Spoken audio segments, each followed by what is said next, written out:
Welcome to How to Feed a Loon. I'm Chris. And I'm Wesley. The Mardi Gras Loon. That's right, Mardi Gras Loon. Yay, yes. Mardi Gras, folks. At the time we're filming this, Fat Tuesday is right around the corner. Right around the corner, and so we're going to celebrate. Unfortunately, we can't be at one of our favorite cities in the world, down on Bourbon Street. We love it.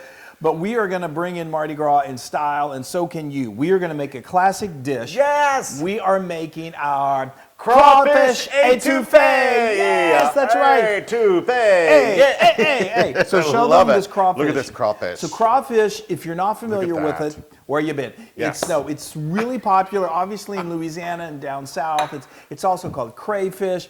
I used to go fishing for them in the creek down the street behind our house. But crawdaddies. We called them crawdaddies or crawdads. Yes. Anyway, they look like little miniature lobsters, I think. And they're delicious. So you can get crawfish really year-round at Cajun markets. We had these shipped to us, and we've got a link to them. But you can also, if you're in the South, if you already know this, but their main season is really like late or early spring, say February all the way through early summer. That's where you can get them fresh. Yes. You can go catch them yourself. You can have a crawfish boil. That's right. So these are already partially cooked, which is nice. That's why Yes. they're so nice and pink, and they're so flavorful. If you can't get crawfish, you can use shrimp. That's no problem. You're going to have almost exactly the same taste and flavor, but crawfish. Let the good times roll. Come on. Okay, all right, we're going. All right. We got to get it. You're not wearing your beads. Oh, well, I haven't done anything to get beads yet. Well, what about me? Okay, so now as a lot of classic Cajun dishes,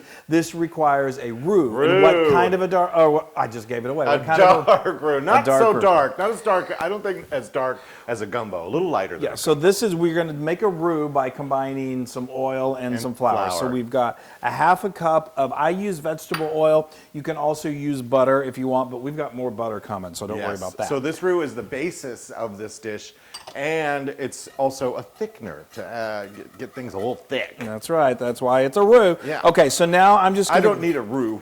I'm thick enough. Yeah, boy. Man, you ain't kidding. I'm talking thick thinking. Okay, so now this you just need a little bit of patience. And like I said, I've got this on medium low. You don't want to run the risk of burning your roux, because if you're doing this and you want to use a whisk, because the whisk keeps the roux constantly turning, because the main key is, like I said, not burning the roux. Right. Because if you start to see black specks in here and you start to see black streaks, that flour is burning and has a terrible taste. It's awful. So stop what you're doing and throw it away. Throw it out and start over again. Yes. So I keep it on the lower side. When I'm doing a really dark roux for a gumbo, a lot of times I'm doing this for 40 minutes.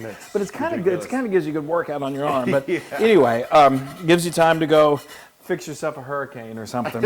I'll have to fix it because you have to stir. That's right. Okay, so we're going to let this go. This is, like I said, we're going to get this about to the color of milk chocolate. Yes. And then we'll proceed with some great vegetables and aromatics. And so we'll be back in about 15-20 minutes. All right. Okay, you guys. So now, look at this. Look at that roux. This is beautiful. Isn't this it's just so gorgeous? Now, let me just tell you, when you're making this is a brown roux. You can really go a dark roux, like we were just saying. But this is for étouffée. I just love a nice, solid brown roux. Okay, this is really hot, so be careful when you're doing this, because if this got on your skin, it'd be problematic. Yes. You would not enjoy Mardi Gras in the least.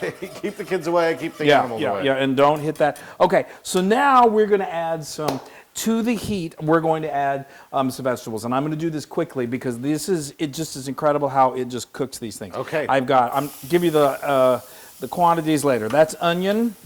We've got celery. We've got green bell pepper. That is the holy trinity in Cajun cooking. But I'm going to amp it up, and I've got some diced poblano pepper. There you go. I've got some, what have I got here? I've got some garlic. I also had a little jalapeno in there. And then just for good measure, I've got some parsley. Where did my, okay. Now I'm just going to, what I'm going to do is. I stole it. I stole your spoon. Well, okay. That's all right. And I've got over here, I've got some lovely seafood stock. Delicious. Okay, well, and that's all you need to know about that. I am done. So obviously, homemade is always best. This is homemade I did a crab shrimp stock that I have frozen and I keep it. Nowadays you can get good quality stock, usually from the store. But I tell you what, folks. So this isn't seafood? This is crab stock? Yes. Well, it is. Okay. Crab is seafood. So anyway. So that goes for how long? You, like I said, you can. And did you say that's 3 cups? That's 3 cups. Yes. Yeah. So we're letting this heat up and get it. We're gonna once that's done, we're gonna bring it over here and put it into this. So often when you're a lot of times you saute these vegetables ahead of time and then you add the roux to this. There's something about in Creole Cajun cooking when you add it to the hot roux, it just immediately softens those vegetables and they burst this flavor and the smell is incredible. Yes. Okay, so now we're going to bring this over very carefully. All right. And I am going to just add. I've got it too. I've got you over here. Let's just add this in. All right.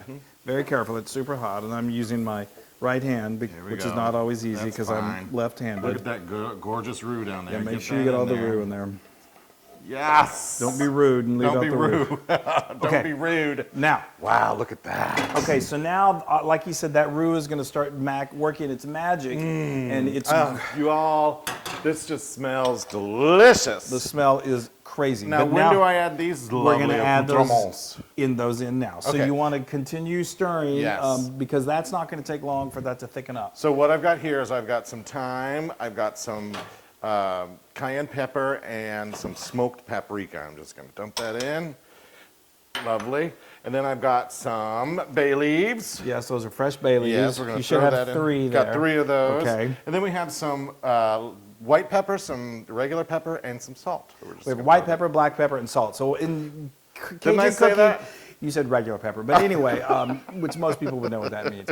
But it's so often in Cajun cooking we use white pepper and black pepper. I'm sure all of my friends and our loved ones living down in New Orleans and Creole experts can tell us why. Yes. But it's true. Okay, so now this thing is, we're moving right along. We are. This comes together fast. Once that roux is done, forget about it. Okay, so. Forgot about it. Why am I talking like a New Yorker? I don't know. When we should be talking down south. Well, I'm sure that's not how. Well, anyway. Okay, so now what I've got is, over here I have a stick that's 8 tablespoons of unsalted butter. Okay. And I'm just bringing this to over medium heat in a nice sized skillet. You could probably do this I wouldn't do this in the same skillet, the cast iron skillet. Oh, cast iron skillet is also very good for doing the roux because it just contains heat. It's a great distributor of heat, and it doesn't. It's all those delicious flavors. So now this is where we're going to continue to amp up the flavors. I've got a cup of chopped green onions, or also known as scallions. And then we're going to add this crawfish. Come on in, craw daddy. And now I'm just going to crawfish by the filet gumbo. That's all I know of that song. And I don't even think that's right. But anyway, so now what we're going to do, like I said, this is what they call par baked. That's why it's already nice and pink. But like shrimp, it does not take long for this to cook through. No. And once we add it in there, it's going to continue cooking. So this is really just basically, I'm just heating it through. And it's probably going to go for about 3 to 5 minutes until it's nice and sizzly. And then we're going to add it to the party, and then we're close to eating, folks. Can't wait. Oh, my God, it smells like we're... It's crazy smells in It's here. like really good. It's crazy smells. I know. It's. And look at this. This roux is getting, or this is getting thicker with the help of the roux. I was trying to say there's lots of smells that come to mind every time we go to New Orleans. Oh, and there's good, and there's the morning after on Bourbon Street that's not so good. This is the good, and this reminds me. The good stuff of New Orleans. Now look at this. Palace, This is so heavenly. I mean, this is quintessential Cajun cooking, New Orleans. Okay, look at that. That is so beautiful. People. I'm just kind of. I know. Now that's got to. I mean, that's that root. Now you can see. You said it's thickening. Yeah. See how it thick needs that's to go getting? a little longer. Just a little bit. And we've got the juice of a half a lemon. Yes. Oh, that's a stiff lemon. Happy to see you. Yeah, hi lemon. Hey, Stiffy. Okay, so now that's gonna. Oh my gosh, the smell. So that only goes for another 10 minutes. Meanwhile, we've made some steamed rice. This is always Yes. served over some nice steamed sticky rice. Yeah. And guys, it's so good. Oh, can't We're wait. almost there. Can't wait. Let's go get our beads. Oh my gosh. We're ready to eat Oh, some crawfish étouffée. Yes. Okay. So now I've got my bay leaves. You want to remove those. get rid of those. Oh my gosh, there's 3 of them. This is incredible. So now you can see how this just thickened up. It's beautiful. It's not too soupy. You know what? Let's see. I'm gonna see if I can let people see when you scoop that in there. Look at that. Look at all of. And then so we've got our perfectly steamed white rice. The way we like to do it is kind of fill the perimeter of the bowl. Some people do, fill the bowl with the étouffée and then put a big like a mound of the rice in the middle. That's wonderful. But what we've got right here is deliciousness. Crazy. Pardon the spillage right there, but that's all right. Okay, so now we're going to add, just not that it needs anything more, but just a little more chopped scallions for garnish. Oh, I wish you were here I know. celebrating a little Mardi Gras fun. I wish we were all down in the Big Easy That's celebrating right. together. I'm gonna put on a little Louisiana hot sauce Yeah, because that is, the acid, but that gives a little heat, but it's so good. I like to really heat. You mine like to up. spice things up. All right. Oh my gosh, this Yay! is crazy. Look at that. Hold on, let me just clean that there. It's okay. No one's gonna Look at that. you for that. Perfect. Now we made some steam. You told them about the rice already? I did when you were complaining about the spillage. Oh my God! The Ooh, look at smell is that. insane. And you guys, this was in less than an hour. I mean, is that incredible? Look, You people. got a quality restaurant dish. Look at that. That is crawfish étouffée at its finest. Is it a terrific? It is A-OK. It's insane. He's going in for seconds before he even speaks.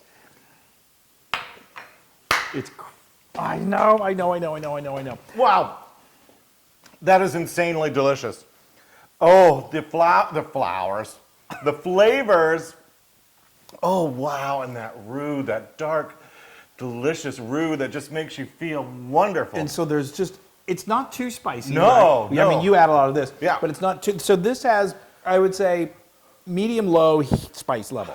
If you will want no spice, then don't make it. But if you insist and you don't want any spice, then leave out the jalapeno, leave out the cayenne pepper. Oh, those. Now tell me about the crawfish. crawfish. Is it fishy? No, not at all. And what I love is that you cook them in butter. So that flavor comes over here, transfers nicely into the bowl. Very lush. And it's just those wonderful southern Cajun flavors of the pepper. Oh, and I do like the poblano in there. That's a little added kick to it. Yeah, a little bit. Ooh, I just love it. You know what? What? It's 100% Loon approved. Oh, I wish I had my beads on. Yeah. Because I'd take off my shirt. No, I wouldn't. No, it wouldn't. That really ruined That's the party. backwards, too. Oh. You take off the shirt to get to the And then I beads. throw on my yes, beads. come on, Okay. dig in here. Oh, yeah. What am I doing? Oh, my gosh, you guys. Oh, why can't we all be together? I got to get me some crawfish. Yeah, I'm not going to be able to stop eating this. Isn't it amazing? So good. Vegetables are cooked perfectly. I love doing it that way in the roux. Everything just, it tastes like it's been cooking for hours. It really does. Yeah, it's that roux. That roux does it. It really gives it that, just this wonderful, homey, delicious taste. so good. Now, you can get this recipe and many other Cajun recipes on howtofeedaloon.com. Come on, crawl on over here and have Crawl some. over here. And go to our social media, like us, share us, do all of that great stuff. And happy Mardi Gras, happy whatever it is you're I celebrating. wish I knew what they said in the French. No. Yeah, no, anyway. all right. That means let good times roll. That's right. All right, bye, everybody. Happy Mardi Gras. Hey, everybody. Hey, now if you like what you saw, make sure you subscribe to our YouTube channel. That's right. And to get more amazing recipes like Yeah. this, just click right here. Click, subscribe, Do it all. subscribe. Just click and subscribe.